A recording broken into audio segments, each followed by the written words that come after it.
¿Qué tal? Buen día ahí para todo el equipo.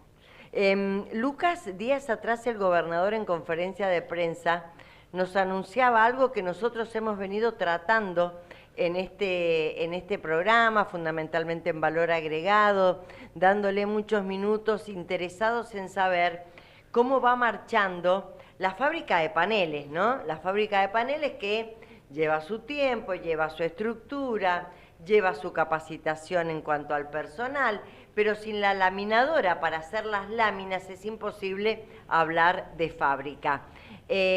Muchos años esperando que esto llegue, vos nos contaste en su momento el tiempo que esto requiere, que sale del país de origen, que pasa las aduanas, que se revisan. Bueno, contanos cómo estamos con ese trabajo, sabiendo que ya está en Chile, ¿no? Bien, esa máquina llegó el 18 de septiembre al puerto de Chile. Lamentablemente llegó para las fiestas patrias del país trasandino y eso retrasó un poquito la desconsolidación y el trabajo en la aduana de Chile. Además, la máquina viene por partes y una de esas partes es bastante grande, viene en una caja o en una estructura que es bastante más grande que un carril. Entonces es un equipo que tiene que circular custodiado por carabineros en Chile, luego en la Argentina por la policía, y por normativas de Chile solamente pueden circular durante la madrugada equipos de esas características. El turno que teníamos con carabineros nos lo pasaron ahora para fin de mes, justamente porque todos los trabajos que ellos tenían se suspenden por una semana por las fiestas patrias, pero en principio ahora a fin de mes ya la máquina va a estar viajando para San Juan. Una vez que llegue tenemos 45 días aproximadamente para ensamblarla, consolidarla acá. Perdón, Lucas, vamos a hacer una coma acá. Vos me decías que vienen partes, que una es muy grande. ¿El resto de las partes ya partió para San Juan o viene todo junto? No, es un solo convoy, Ajá. vienen todos juntos. Bien, y otra cosa, viene vía terrestre y no hay problemas en el túnel, viene por Mendoza. Sí, viene por Mendoza, no problemas por el túnel no, pero sí tiene que circular justamente con custodia porque la parte más grande, insisto, es bastante más ancha que un carril. Claro, trocha, por digamos, eso pregunto, claro, pero con el túnel no, porque tiene dos trochas. No, sí, claro. por supuesto. Sí, Exacto. sí, bien. Aproximadamente 1:30 es el trabajo. Obviamente cuando pase por el túnel va a tener que pasar, van a tener que esperar Claro. O para sea, no van a el poder otro carril. circular los autos por el otro carril. Y más o menos Exacto. en cuánto se demora, porque bueno, todos sabemos que la Ruta 40 está bastante complicada, en algunos lugares es casi intransitable.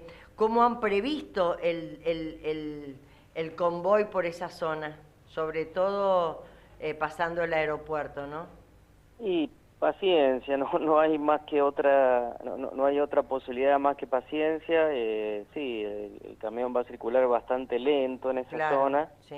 En general viene lento porque, insisto, viene, como ocupa más de un carril, viene lento porque viene con toda la señalización correspondiente y bueno, por eso es que la expectativa es que recién vamos a tener novedades para fines de la semana que viene, probablemente. Fines de la semana que viene que empiece a circular hacia San Juan. Bien. Sí, en realidad probablemente antes, porque insisto, ya no depende de nosotros, sino de Carabineros de Chile. Sí. ¿Cuál es el costo que tiene este traslado de las máquinas? Yo me estoy intentando imaginar. La pieza gigante viene sola Y las otras piezas vienen en otro camión. En otros camiones. En Son otros. cinco Oh. contenedores en total. ¿Y cuánto es el costo de este traslado? Y hoy en día el precio internacional está aproximadamente en $3.000 por contenedor. Ujú. Del marítimo, y el terrestre vale poco más que eso, pero desde Chile sí, podríamos decir que es similar. Y la caja que viene fuera del estándar, esa sí vale un poco más, del orden de 5.000. Bien. Y el trabajo de los carabineros también se debe cobrar, obviamente. Está dentro del paquete del traslado. Ujú. Las mercancías uno las puede contratar en distintos términos, se llaman Incoterms, que son los términos de comercio internacional. Hay Sí. algunos que son FOB, que es free on board, o sea, básicamente uno lo compra puesto en el barco. Hay otra posibilidad de compra que es TDP, que es con todos los impuestos pagos y entregado. Hay otra posibilidad que es CIF, que es costo seguro y flete. En el caso nuestro es costo seguro y flete. Justamente hemos pagado la máquina hasta las puertas de EPSE. Perfecto. Y bueno, la compañía que la vende también se hace cargo justamente del flete, del seguro y... Bien. y Es el más costo o de la menos máquina. como llave en mano, digamos. O sea, ustedes les van a entregar la máquina dentro del EPSE. Toda esa es responsabilidad de lo contratado, desde que sale del contenedor en el puerto hasta que llegan a San Juan. ¿Sí? Sí, siempre por supuesto hay una intervención nuestra en seguir el proceso. Claro. De hecho, el transportista tiene todo un protocolo de apenas llega al puerto se sacan fotos, se hace todo un Sí. informe de cómo llega, de la misma manera cuando se traslada, y estamos nosotros presentes en cada una de esas etapas. Bien. Pero sí, en este caso, sobre todo por las condiciones argentinas, digamos, o sea, el procedimiento FOB o FOB es bastante estándar en el mundo, pero a veces en la Argentina uno trata de cubrir el resto Bien. por los problemas que hemos tenido históricamente en la aduana. Sí. Lucas, y te hago la una parte de comercio pregunta. exterior. ¿La laminadora ya está paga? Sí, ya está completamente pagada. ¿Cuánto costó eso? Ese equipo costó un poco más de $800.000. Sí. En realidad hay un 5% que se paga cuando el equipo está ensamblado en el lugar. Funcionando, claro, Sí. correcto. ¿Tienen que venir técnicos del exterior o no es necesario? No, sí, están Ah. llegando en la semana del 5 de octubre. Está llegando gente de Alemania, gente de España y gente de China. Alemania, Alemania China y China. Alemania porque es la empresa Sí. que nos pone en marcha toda la línea de producción, son los responsables de ensamblar todo. De España porque la máquina es Mondragón, es un equipo español de una que se fabrica en China, pero son españoles. Toda la ingeniería es española. Y bueno, y de China porque son los que lo van a terminar ensamblando. El equipo ha sido fabricado en China, así que hay una parte también viene de China. También. Lucas, Adrián Tejada le saluda, ¿cómo le va? Buen día. Hola Adrián, buen día. Este proyecto que verá la luz seguramente con el tiempo que usted está describiéndonos, que lleva todo esto, es aquel viejo proyecto de laminadora y creación que se iba a instalar alguna vez en el predio Cepas, en Rivadavia, pero ahora, bueno, el EPSE tiene su propia sede. ¿Es aquel proyecto que se continuó? Como para tener una idea de ese tema. No, nunca hubo... Porque siempre se habló de la fábrica de paneles solares. No, Esa. sí se habló. Esa Se es. habló y había una instalación de una empresa ahí en la Rastreador Calíbar, pues. Sí, pero No, esa no es. Lo que había ahí era un depósito. Que iba el ingeniero esos Doña, galpones... lo visitaba siempre. Sí, exactamente. En Cepas había un depósito.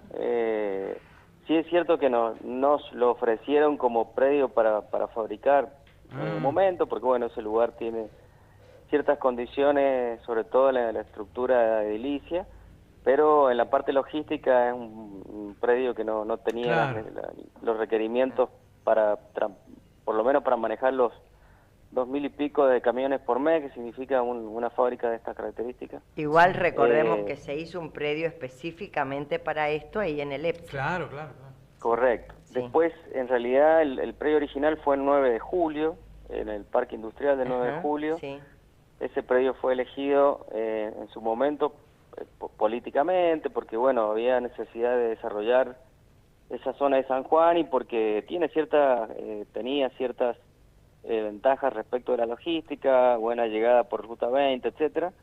Ese lugar resultaba en un extracosto en la fundación porque es un suelo licuable, digamos, donde El de 9 de se comporta julio. como un líquido. Sí, sí. Claro. Sí, sí. Porque es un paleocauce, por ahí pasaba el río hace millones de años, y entonces la fundación de una parte de la fábrica, que es la parte de que crecen los lingotes, nos costaba mucho dinero, y bueno, tomamos la decisión de cambiar El lugar. la fábrica justamente porque Perfecto. el resto del suelo de San Juan es buenísimo, digamos. Entonces, bueno, se encontró este lugar que también logísticamente es espectacular, porque está justo al lado de la ruta 40 y con buen acceso a circunvalación. Sí.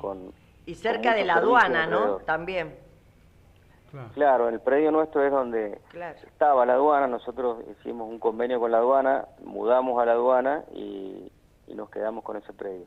Bien. Luego de eso tuvimos muchos problemas, todos relacionados con el Estado Nacional, porque tuvimos problemas para importar, problemas para pagar, problemas con los aranceles, problemas porque bueno, había que declarar el proyecto crítico como proyecto crítico de infraestructura energética para que no nos cobraran aranceles de importación sobre máquinas que no se fabrican ni siquiera en Sudamérica. Mira. Todo eso nos llevó a enormes retrasos. Claro. Y en la última gestión se tomó la decisión, habían dos posibilidades, o cerrar el proyecto o modernizarlo. Se tomó la decisión de modernizarlo. Ay, menos mal. Y llevar la capacidad de la línea de producción de 70 megavatios originales con paneles de 300 vatios a 450 megavatios por año de capacidad y paneles de 650 vatios, que es un poco el estándar ahora internacional. Bueno, fue una modificación importante en lo tecnológico. Claro. Sí, es que en realidad es la única forma de competir. Sí, entiendo. Y bueno, obviamente la gestión del gobernador Orrego lo ha tomado como buque insignia. Sí. Y estamos tan cerca que nos parece a veces irreal, pero sí, vamos a terminar de inaugurar esta fábrica. Qué bueno. Y sobre todo porque el objetivo de EPSE siempre ha sido obviamente el abastecimiento, la energía limpia, pero también la generación de fuentes de trabajo. Eso te iba a decir, Lucas, en San Juan. La gente ya está capacitada, es gente muy específica la que se necesita, no se necesita muchísima gente, necesitan mucha capacitación y se trabaja con muchos profesionales, ¿no? Sí, por ahora son todos profesionales específicos. Claro. Cuando empecemos con las pruebas en fábrica, algunas tareas son de menor capacitación. ¿Y eso cuándo? ¿El año que viene? Y nosotros creemos, la Argentina es una caja de Pandora, entonces hay que ser muy cautos. Es verdad. Y independientemente de los gobiernos, porque nosotros hemos tenido problemas con esa línea de producción con todos los colores políticos, el actual todavía no, tengo que ser sincero. Bien. Pero con las gestiones anteriores, con todas, hemos tenido algún problema y grave. O sea, en primer lugar, sí, tenemos Claro, cuando Lucas dice graves, cuando Lucas dice graves, han habido momentos en que se decidía o no cerrar y dejar el proyecto de lado. Sí, conocemos. Y, sí. Sobre todo porque, bueno, muchos gobiernos han hablado mucho de manufactura local, de fabricación nacional, y bueno, eso se tiene que traducir justamente en políticas públicas ni siquiera de fomento, digamos. Nosotros siempre decimos, mientras no te metas, mejor, digamos. O sea, pero bueno, en fin, estamos ahora en otra etapa. Queremos producir el primer semestre del año que viene. Una vez que la máquina del laminador esté ensamblado, hay que hacer las pruebas pertinentes del laminador, luego se hacen las pruebas con toda la línea en funcionamiento. Esas pruebas se llaman pruebas de aceptación final, tienen 2 etapas. La primera etapa son aproximadamente 45 días también, y la segunda etapa ya es un poco más crítica, son unos 3 meses, que la línea tiene que estar produciendo, y ahí se miden todos los estándares, cantidad de paneles por unidad de tiempo, o sea, por hora, por minuto, eficiencia de los paneles, eficiencia de las celdas, etcétera. Y bueno, si esos parámetros dan exitosos, ya queda la línea en producción. Las primeras gestiones de compra, de pedidos de paneles, ya más o menos también la estás trabajando, Lucas. Días atrás veíamos convenio con la gente del banco, con distintos bancos. ¿Cómo son las gestiones de comenzarme a hacer tal trabajo, Lucas? Primero la provincia, después el resto, ¿cómo va a ser? Nosotros sí, tenemos en realidad varios proyectos energéticos en EPSE, que ese sería el primer mercado, digamos, el más directo. Pero después tenemos la generación distribuida en la Argentina, que es un mercado que va creciendo y se estima aproximadamente en 200 megavatios este año, y el que viene probablemente se duplique. Sí. Para tener una idea de magnitud, sí, tiene un mercado de casi 3.000 megavatios por año de generación distribuida. Y después tenemos también la posibilidad de exportación, que eso es algo que no podemos descartar, sobre todo por la coyuntura internacional. El gobierno de Estados Unidos le ha impuesto aranceles al gobierno de China, en realidad a los productos chinos, y nosotros allí podemos ser muy competitivos, teniendo en cuenta que el mercado americano fuera de China es el mercado más grande del mundo, y es muy competitivo realmente, es muy apetecible. Qué interesante, Lucas, qué interesante. Sí. Claro que sí, mirá que hay que ir mirando en el horizonte todas las brechas. Mientras más podamos producir, por supuesto, mucho mejor, y más si encontramos una beta internacional, imagínate. La verdad, muy interesante. Me quedaría conversando un rato más con Lucas, pero me tengo que despedir. Queríamos saber esto.